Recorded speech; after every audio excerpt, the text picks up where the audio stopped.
So I might not repeat some of the things that I've written down, because you've already heard them now. So I'm Katja Vincent. I was born in Berlin, in the north of Berlin, and I grew up behind the Berlin Wall, although it's not quite true to say that, because the Berlin Wall actually was around the western part of Berlin, and I was outside of that, so you know, you can make your own mind up there.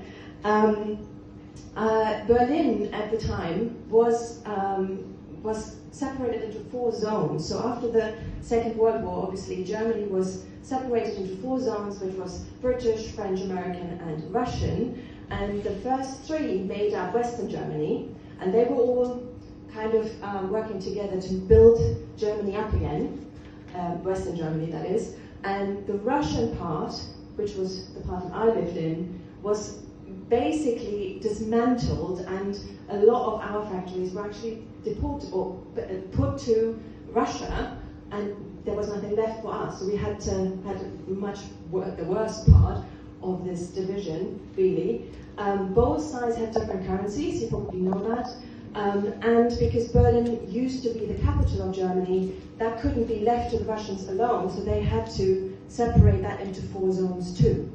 And so the 3 zones of Britain, France, and America were the Western Berlin part, and I was on the Eastern Berlin part. So let me just get my So when I was born, obviously the war was already out, but I'm just going to trace back a bit, because some of you might not know. You might know the history, but you might not know it. So I just trace back a bit. So the wall was built in Berlin on the 13th of August 1961 in 1 day.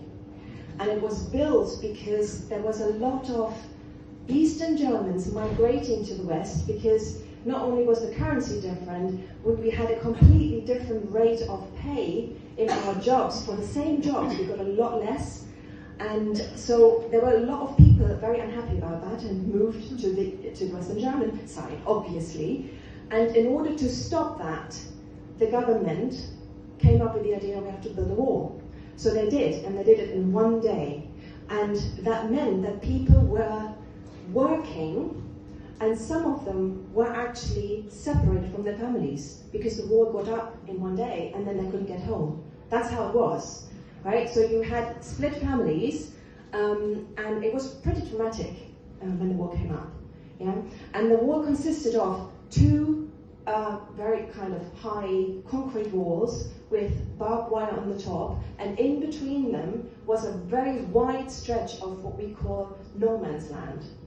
And it was, well, I don't know, maybe 100 meters or something in between. So it was quite a wide stretch of put in between there. And from the get-go, if anybody wanted to cross that, or did cross that, they shot people dead there, right? So just to mark how serious this was. So pretty much from the get-go, when anybody wanted to cross over, they were not really getting out alive. And there were many that tried, even up to when the wall came down. So yeah, you probably have heard of that, because that's correct. Well done. Right, let me just write my notes back again. So the wall was around West Berlin, and the Western Germans were free to travel anywhere they liked. They had to have a reason to come to the East, but they could absolutely go in and out as they pleased, as long as they didn't interrupt with the ideals of the Russians, the communists. So that was fine, but the Eastern Germans were not allowed to go anywhere near the West. We were only allowed to travel to the East Bloc, which was including Czechoslovakia, Poland, Hungary, all those states. We were allowed to go there, but we still had to have a reason, and we did have to have the money, which was probably more of a problem then, because we didn't have much. And that was the same, absolutely the same. So we had very seasonal things to eat, all of that. It was absolutely the same for us. And when I grew up in Eastern Germany, it was a very tight-knit community, because we didn't have much. We just came together and we shared it all, right? And also, what I remember, we were make-it-yourself community. So when anything broke or when we needed something, we just made it up and we built it, right? So that also meant that we were thinking outside the box. So that was a good part of that. And we were lucky to have bananas or oranges for Christmas, right? It's the same, exactly the same.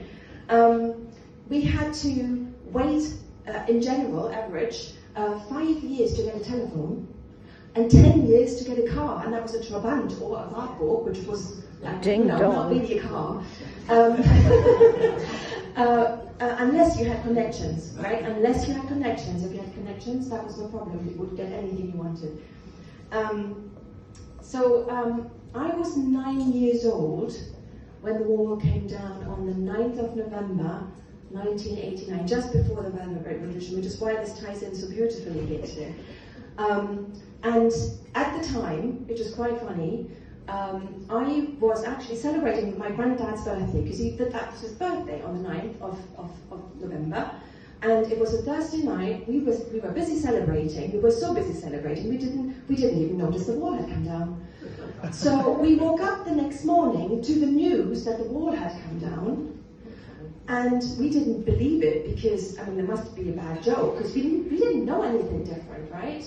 My parents were very young when the wall was built, so they had no idea about what it was like without, and so we didn't really trust that. And then we looked outside and we saw the masses flocking into West Berlin to see what it was like.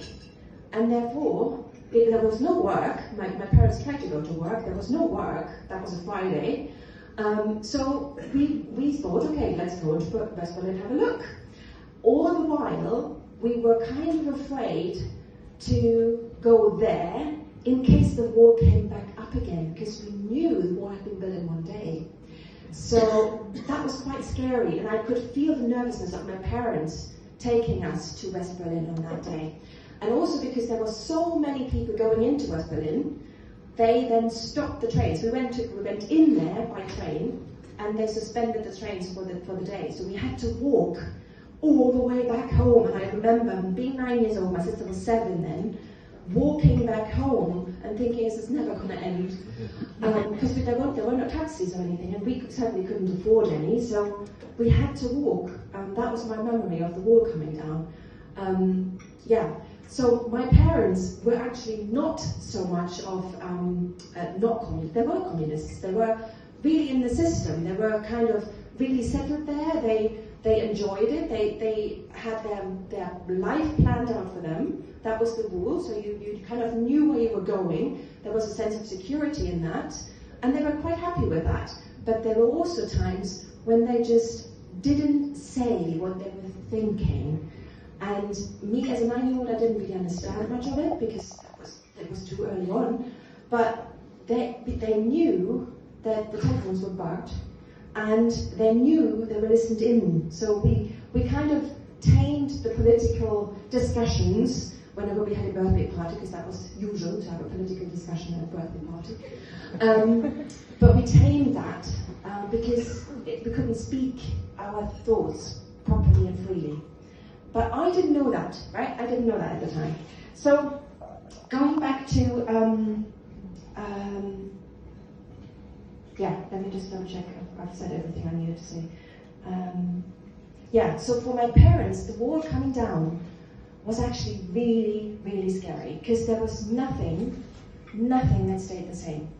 And to the point they lost their jobs, they had to completely rethink their lives, they had to get accustomed to competition in business, which we never heard of, right? We never lived for that. Everything was, we were all fair players kind of thing.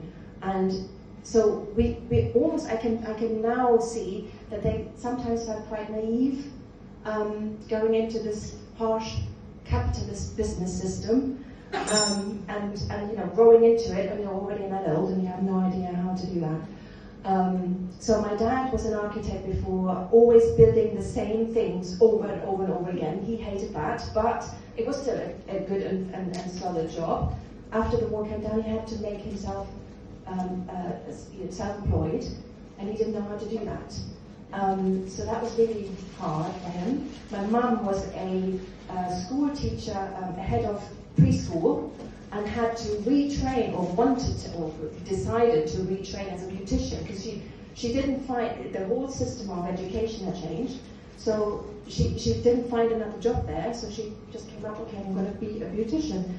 But that was also very hard. So we had a lot of years struggling with money, with the new currency and everything. So that was not that easy either. How are we doing with time? Time is it yet? Okay, good.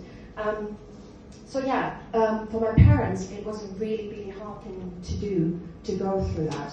And I still remember the times when they were just so devastated. And to this day, they still say the good old days behind the wall. You know, that's still in their head. So it wasn't, and I wanted to say that because many people think, okay, we rescued the Eastern Germans. Especially the Western Germans had this attitude, they paid for us to be coming back into Germany. The split still happened afterwards, so the rates of pay were still very significantly different, even 10, 15 years after the war came down. So, you know, it didn't change much for us, and we were not that grateful for being rescued in that way. And obviously the Western Germans looked at us as not being very grateful for us to, you know, think that, you know, that wasn't a good thing to rescue us. But we were never asked whether we wanted rescue in the first place either. In hindsight, I'm really grateful, because otherwise I wouldn't be here now.